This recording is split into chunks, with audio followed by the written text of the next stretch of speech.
It's not really much of a present, is it? Well, you never got Christmas money in an envelope before? No, I got a gift certificate to a stationery store. Oh, hey everybody. It's day 5 of the 12 Days of Killmas. Ryan and I have received another gift from our mysterious stalker. And it's another clue revealing what horror movie we're going to be reviewing and watching. I'll do this. What is it? What is it? I'll be right back. I gotta go return some videotapes or something. No, wait, what is it? No, wait. Don't tear it. Gift certificates to a peep show? I'm a simple man. That's dirty. That's because that is don't open till Christmas. These expire on December 24th. That is evil. Well. Ah!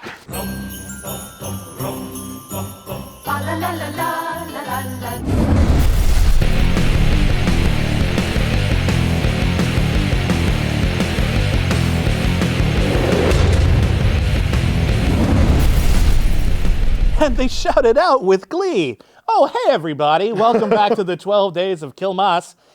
My name is William Bibbiani. I'm the film channel editor at CraveOnline. And I'm Ryan Turek, the managing editor of SHOCKTILLYOUDROP.com. And we just keep getting these mysterious-ass presents, introducing us to the film that we're supposed to review. Which that is a horror movie based around Christmas. And Don't Open Till Christmas. I wish we could have avoided opening it until Christmas. Not me, I got peep show tickets. Fuck you. Boobs. In London, a man wearing a Santa Claus costume is stabbed to death. Another is roasted on a grill. Another is stabbed in the face with a machete, and another is castrated. It's not a good time to be a Santa Claus because someone is going on a Claus killing spree, and it's up to 2 investigators of the New Scotland Yard to find the murderer. What is uncovered is a history of madness and anger for a previous incident involving a man dressed as, you guessed it, Santa.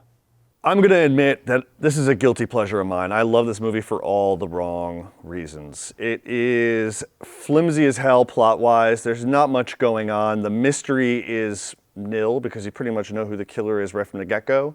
But it's just a chain of events from one to another of us seeing Santa Clauses getting killed, and I kind of like that. And also you get Carolyn Monroe singing on stage, and, well, I love her. Oh, I love Carolyn Monroe, too. No, Carolyn Monroe almost saves this movie for, like, 60 seconds. Well, that's how long she's in it. Yeah, I know. This movie, I'm sorry, you should feel guilty for enjoying it. This movie is fucking terrible. I do. This is a bad movie. This movie's naughty. This movie's naughty is what it is. Here's the thing with this movie. Now, I do like that it has like kind of a novel approach that where there's a killer, he's killing people dressed as Santa Claus. Yep. Okay, that's fine. It's perfectly reasonable. And it approaches it kind of like a giallo. There's like a couple of bumbling detectives. There's some really great kills. It's sleazy. And there's like a couple of people who are close to one of the victims who get swept up in everything and they're trying to solve it.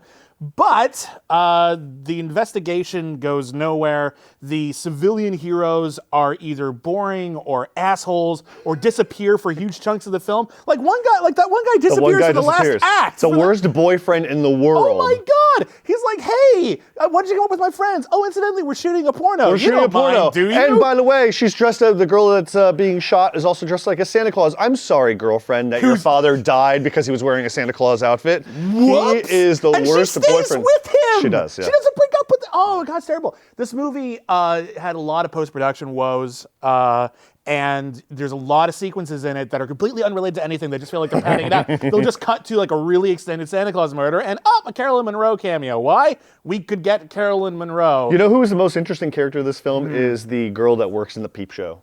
The one who was actually like working there because her mom was taking a break and like she's the one who's filling in for her mom. Yeah. I liked, they actually gave her some emotional depth, and I mean, let's just explain the emotional depth here. It's like that. Yeah. More than anyone else in the film. It was refreshing. But here's the thing that drove me absolutely nuts. And this is all you need to know about how bad this movie is. The killer's identity is, they're keeping it a mystery, even though it's the most obvious guy. It's so obvious. Once the guy shows up, I was like, oh, it's that guy. And at first I was like, no, it's too obviously that guy. He's the red herring. Yes. Like, no. They don't even bother not making it the red herring. But here's the worst part. Halfway through the film, he kills someone and you see his face, and then like another 20 minutes later, they make it a big reveal. It's like, no, it was me the whole time. I'm like, we saw you. What were you trying to, did you forget you put that shot in the movie? Oh, this movie so is terrible. bad. This movie's terrible. It's boring. Some of the kills are fun, but it's not worth it. And it's another one where it's like, and this is the same basic setup as Christmas Evil, Yeah. where it's, I saw my dad, someone having, someone's spoiler alert, but I mean... Oh, please. Oh, there's a traumatic event. There's a traumatic sexual event involving a man in a Santa Claus That's all I'm saying. I'm not telling you who it was. Right, I'm just saying the killer saw Santa Claus be naughty, and therefore, but it's like in Silent Night, Santa Claus killed your parents. That'll drive you nuts. This is just, I saw Santa Claus, and he was like, "Rawr," and I'm like, no. But again, why? This is another film, again, that is spurred on by a young child seeing Santa Claus in a sexual situation. Yeah. Is that as inspired as they can get? Right? I mean, That's not that bad. I realized this is like the dawn of the Christmas horror genre, and the dawn, in many people's eyes, I mean, is that the most taboo thing? It's not that taboo. It's not that bad. know? How bad is this? It's not going to scar you that bad. Bibbs likes seeing sexual situations with Santa Claus. Hey, who doesn't? Hey, listen, everybody. Don't Open Till Christmas should not be opened at all. It's a bad movie. I do not recommend you watch it. This movie hurt me. The only reason I'm only giving it half a claw is because I've seen worse Christmas horror movies, and maybe we'll get to them. Oh my God, Bibbs. Well, I agree with Bibbs. I mean, this movie's terrible, and I wouldn't wish it upon people. But if you enjoy, I wouldn't wish it upon people, but you should watch it. Me personally, I watched it and I enjoy it because I like seeing Santa Claus get killed off in inventive ways. I am being realistic here. 1.5 claws. I know it's terrible, and I'm so guilty of loving this movie, but whatever. Hey, I like to Return to Salem's Lot, so what are you going to do? Hey, listen, everybody. We'll be back tomorrow with more of the 12 Days of Killmas and another Christmas-themed horror movie, another mysterious package, another clue. Mysterious package. I got a mysterious package right here. It's a gift for you, Ryan. Is it in the turtle? It is in the turtle. I love you, Mr. Turtle. We'll be back.